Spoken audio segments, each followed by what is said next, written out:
Salut YouTube, aujourd'hui je vous propose une nouvelle vidéo dans le thème de la création littéraire. Après les héros et les méchants, je vous propose une catégorie de personnages bien souvent sous-estimés dans la construction d'un récit. Je parle des personnages secondaires, voire même tertiaires. Ce sont les personnages qui accompagnent le héros, qui l'affrontent, qui le guident. Ce sont les personnages qui lui font vivre son aventure. Et ils sont extrêmement importants. On doit les chouchouter parce que, tout simplement, ils font la richesse de notre récit. Et parfois même, ils volent carrément la vedette à notre héros, c'est une dinguerie. Alors, juste, je suis désolé si tout le long de la vidéo je parle du nez, c'est à cause de mes allergies. Encore une fois, malheureusement j'y peux rien. Ah, d'ailleurs je vais éternuer. Ah bah non. C'est pas un hasard si la plupart de nos personnages préférés dans des fictions sont des personnages secondaires. Ils ont le plus souvent une personnalité bien plus forte et définie que le héros, qui la plupart du temps est conçu pour qu'un maximum de lecteurs puissent s'identifier.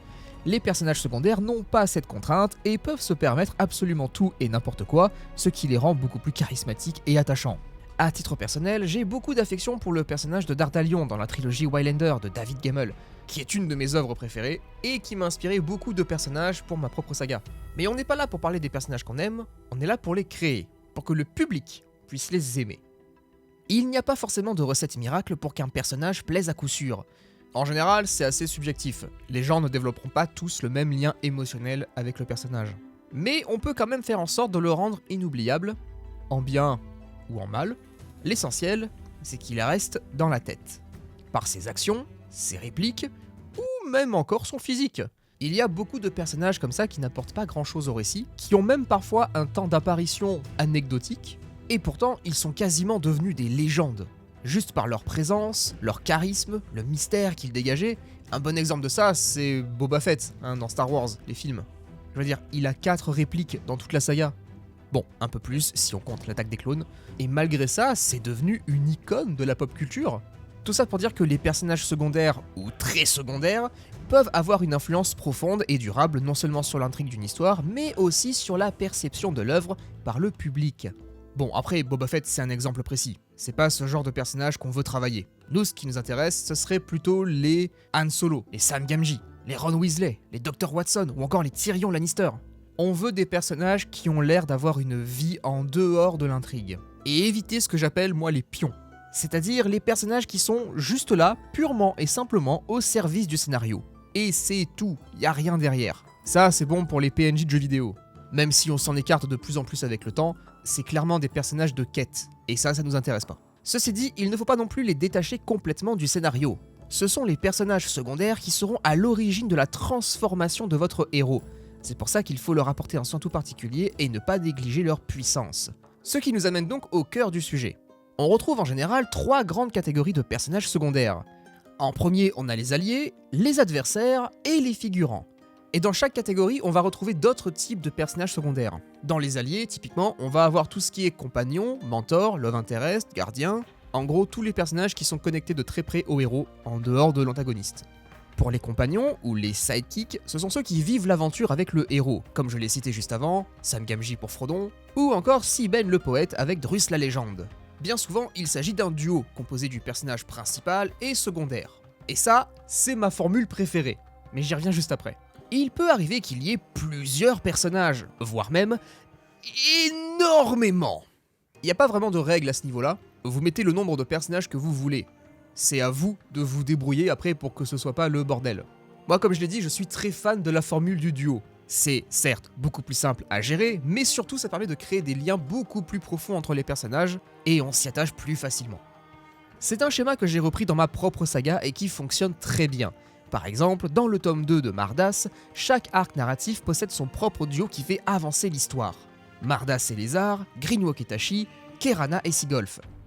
Pour qu'un duo fonctionne, il faut que les personnalités soient complémentaires, ce qui ne veut pas dire qu'elles doivent être similaires. Les personnages peuvent avoir le même désir, ça veut pas dire qu'ils vont l'aborder de la même façon. Un duo, dans une fiction, fonctionne beaucoup mieux quand les personnages sont en désaccord constant sur la façon de procéder pour atteindre leur objectif. Prenons un duo que tout le monde connaît, Astérix et Obélix. Les deux personnages possèdent le même désir, protéger leur village gaulois des Romains. Et malgré leur amitié inébranlable, les deux personnages sont très différents sur de nombreux aspects. Là où Astérix est plus réfléchi et prudent, Obélix lui sera plutôt du genre impulsif et naïf. Astérix prend les décisions, Obélix les exécute. Astérix négocie avec son cerveau, Obélix le fait avec ses poings.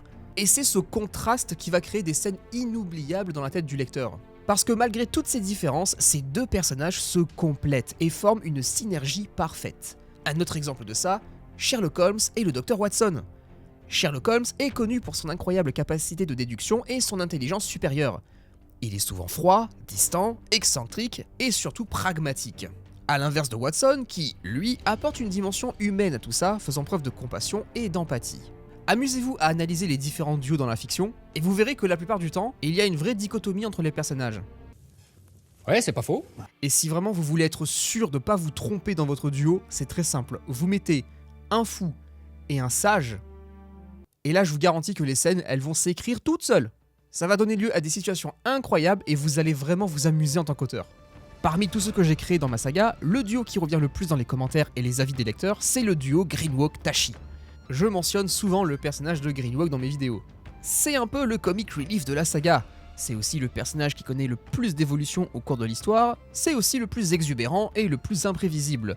C'est le fameux fou, entre parenthèses, que j'ai collé avec le personnage de Tashi, une créature quadrupède assez imposante qui tient le rôle du sage, de celui qui est dans la retenue, la réflexion, et qui doit composer avec les excès de folie de son partenaire. Et ça marche très bien à l'écriture. Il y a une vraie alchimie entre ces deux personnalités, et ça plaît beaucoup au lecteur. Alors, j'ai mentionné tout à l'heure la fonction de compagnon, de mentor, de love interest, etc. Mais, comme je viens de le dire, ce sont des fonctions.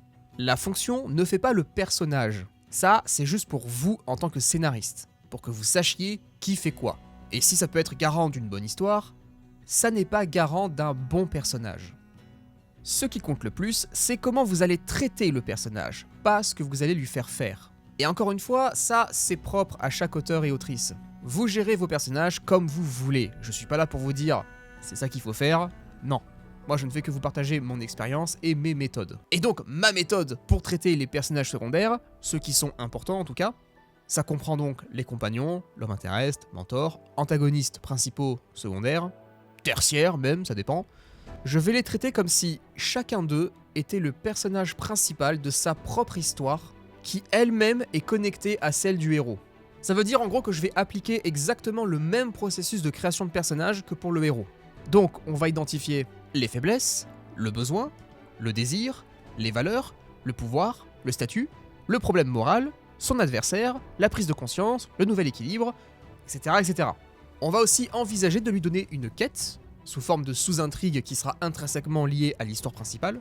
Évidemment, faut pas que ça empiète non plus sur le scénario, parce que sinon en fait les rôles vont changer.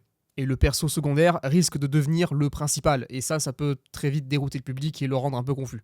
La seule différence avec le héros, c'est que le personnage secondaire, lui, est dépendant des choix du héros pour que l'histoire principale avance. C'est le héros, en premier, qui fait évoluer le récit, et le héros, il a besoin des personnages secondaires pour que ses choix aient de l'impact.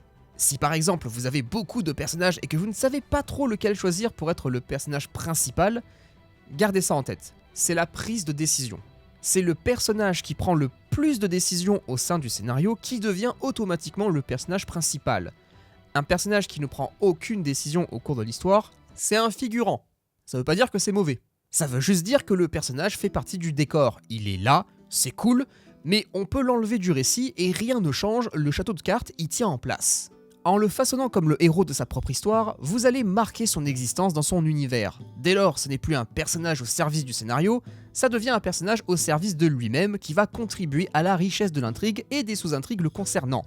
Et pour le rendre encore plus marquant, rien de mieux que de travailler sa façon de parler, puisque c'est grâce à ces dialogues qu'on cernera beaucoup mieux sa personnalité. Un bon exemple de ça, c'est Jaskier dans The Witcher. Jaskier parle souvent de manière élégante et poétique en utilisant des métaphores. On sent que le gars, c'est un barde. Il a un sens de l'humour qui est assez vif et utilise très souvent le sarcasme dans des situations dangereuses, ce qui contraste énormément avec le sérieux de Geralt et ajoute une touche de légèreté à leurs interactions. On en revient donc à ce qui fait qu'un duo fonctionne, les deux personnalités qui se complètent au fil de leurs aventures. De mon côté, c'est le personnage de Greenwalk qui reste dans la tête du public. Outre ses répliques cinglantes, c'est aussi sa façon très particulière de s'exprimer qui détonne complètement de l'univers dans lequel il progresse. Greenwalk aime beaucoup insulter à tout va, n'importe qui, n'importe quoi, et il se comporte comme si aucune de ses actions ou ses paroles n'avait de conséquences directes sur la situation. Colérique et vulgaire, c'est le seul personnage de la saga qui se permet de parler aux autres personnages, même les plus haut placés, comme si c'était ses putes, et il en a rien à foutre.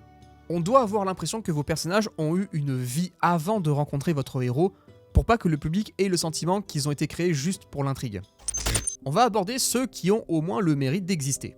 On va parler des figurants. En gros, ce sont les personnages qui peuplent votre univers, et qui le rendent vivant. Ça peut être les habitants d'une ville, d'un pays, d'une planète, d'un château, ça peut être n'importe quoi. Ces personnages, beaucoup moins développés que les autres, sont indispensables pour ancrer le récit dans une réalité tangible et donner l'illusion que le monde est indépendant de votre personnage principal. Alors quand on écrit sur notre monde à nous, bon, c'est pas très dur. Mais quand on crée un univers de toutes pièces, c'est un peu un autre combat. À quoi servent les personnages figurants ? Eh ben, à plein de choses. Et là aussi, il y a des façons très intéressantes de les utiliser. Premièrement, on va s'en servir pour l'exposition. On peut en faire en narration, mais c'est toujours plus sympa quand ça vient directement d'un personnage, avec sa façon de parler et de voir les choses. Par exemple, un aubergiste qui parle des troubles dans le royaume, un garde qui mentionne les nouvelles lois, un habitant qui raconte une légende locale. De cette façon, on peut parler du lore sans endormir le lecteur avec des pavés d'explications comme si on écrivait la Bible. Ça rend le monde plus concret et surtout ça permet de créer des scènes plus sympas à suivre. Moi je me sers beaucoup des figurants pour amorcer certains événements. Par exemple, ça m'arrive de commencer un nouveau chapitre en m'intéressant à un ou deux personnages figurants qu'on n'a jamais vus avant et qui n'ont rien à voir avec l'intrigue. Je commence mon chapitre avec eux, j'écris une scène anodine qui va nous apprendre un peu le quotidien de ces personnages, j'écris des petits dialogues rigolos, et petit à petit, ces personnages vont rencontrer un problème qui va les amener aux personnages clés du chapitre. Un exemple de ça, c'est dans le tome 2 de Mardas. Je démarre un chapitre sur deux marchands qui transportent un grand chariot de vivres destiné à un roi. La scène dure un certain temps, les deux marchands discutent entre eux, se plaignent d'être en retard pour leur livraison, critiquent l'état des routes et pestent constamment parce qu'ils voyagent de nuit et détestent ça. J'en profite un peu pour faire de l'exposition sur ce qu'ils font, où ils vont et pourquoi. À un moment donné, je les fais s'arrêter pour une raison précise, et l'un d'entre eux va récupérer un produit dans le chariot. Et c'est à ce moment-là que je récupère l'histoire avec un des personnages principaux qui était caché à l'arrière pour pouvoir s'infiltrer dans la ville et qui finira par prendre en otage les deux marchands, les obligeant à poursuivre leur route. En commençant le chapitre avec les deux marchands, plutôt qu'avec le personnage principal à l'arrière, je rends l'univers plus vivant. Ces deux marchands ont une vie en dehors de cette scène. Même si ce sont des pions qui me servent pour le fil rouge, ils ont une raison d'être là, autre que pour le scénario. Et en quelques pages, on peut finir par s'y attacher. D'autant que la scène continue, puisque les deux marchands, sous la contrainte, aideront le personnage à entrer quelque part, et on ne les reverra plus jamais. Ces figurants, en plus d'avoir apporté une touche de légèreté et d'humour dans le roman, ont permis d'étoffer un peu plus le monde dans lequel ils vivent. Ils ont aussi apporté de l'exposition sur un élément précis du scénario, et ont permis d'aider un personnage important de l'histoire. Et ça, c'était juste un exemple parmi tant d'autres. Les figurants ne sont pas que des plantes vertes qui sont là pour habiller le décor. Ils ont aussi le droit de jouer avec les autres, et d'avoir quelques moments de gloire. Utilisez-les à bon escient, et vous verrez que votre histoire n'en sera que plus riche. Bon, je pense qu'on a fait un petit peu le tour là, vite fait. Si vous avez d'autres conseils pour créer vos personnages secondaires, n'hésitez pas, les commentaires sont là pour ça, moi je suis preneur. Et je pense que les autres aussi. Et pendant qu'on y est, n'hésitez pas non plus à me dire quel est votre personnage secondaire préféré et pourquoi. Et vous allez voir, qui sait, peut-être que ça vous inspirera pour la suite. Merci d'avoir suivi cette petite vidéo. D'ici la prochaine, portez-vous bien, des bisous, ciao.